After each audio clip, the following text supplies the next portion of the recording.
Well, there's a new legal challenge to the California bullet train. Opponents to the bullet train filed paperwork today alleging that the California legislature violated the state constitution when it passed a law last year changing the $9 billion high-speed rail bond that voters approved back in 2008. Now, we spoke with Congressman Duncan D and got his thoughts on the bullet train.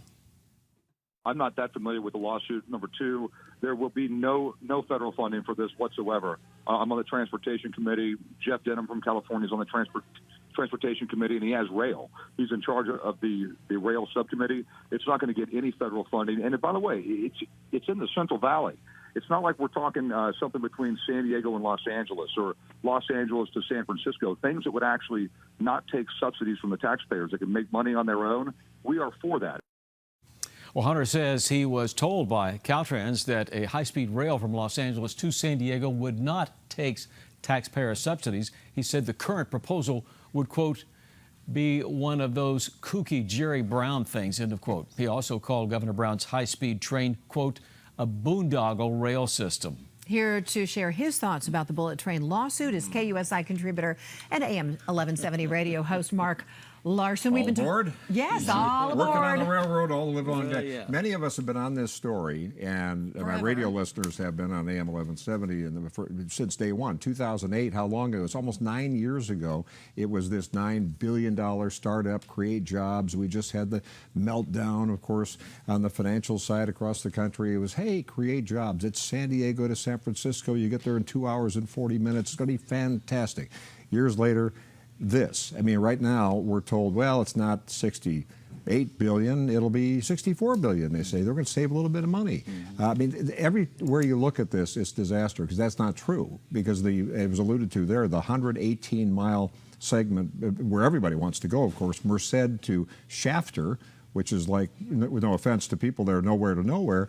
118 miles, that is now $3.6 billion over the cost, which is originally somewhere around $6 billion. So and they haven't even bought up the land. They've got environmental issues.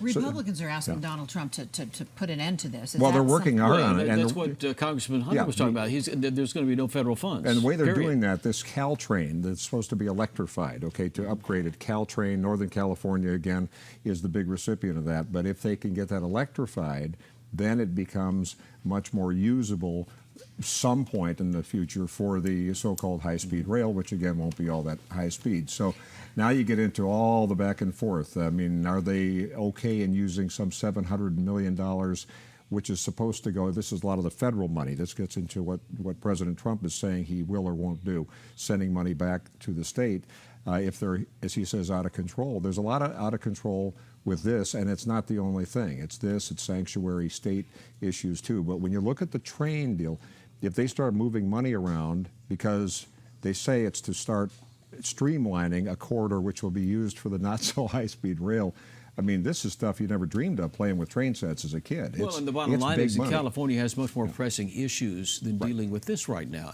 Where the price tag keeps going up and up and up, and really there's no end in sight on where this thing could be when they finally get started on it. And this is where you get President Trump saying, hey, if you don't behave, we're not going to send you that money. And then you get the leaders in Sacramento saying, wait a minute, that's our money, we send it to you. And that is how it works. You know, it's not the federal money. Trump has to remember, as Obama needed to remember, you don't just give federal money. It's Californians' money going back, and kind of like the mob or the NFL, they take their cut and then they send back a little bit. So it gets murky. But this is the same case.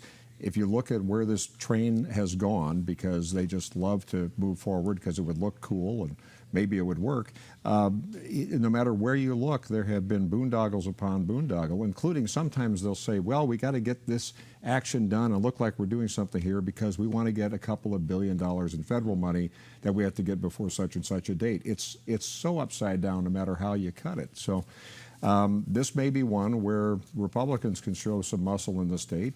That's not to say that should never have high-speed rail. It's just this isn't the plan. I remember sitting in Governor Schwarzenegger's office doing his only radio exit interview on the way out at the end of his administration. He had a really nice model of the train, and Jerry Brown has one too. And there's a big mock-up outside the Capitol up there.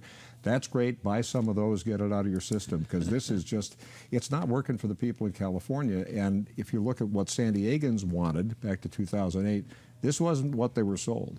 So, if Fast anything, track to start over. nowhere. That's right. And meanwhile, you got the sanctuary state issues going on, and that's big. That's $67 billion right there. Right, so right. It's a lot of money that we don't exactly have. Last time I checked, in some vault. And a lot of battles forthcoming for both Jerry Brown and just President getting Trump. started. I mean, the train is, it's tip of the iceberg. And some of the behavior in Sacramento makes President Trump's point about being out of control.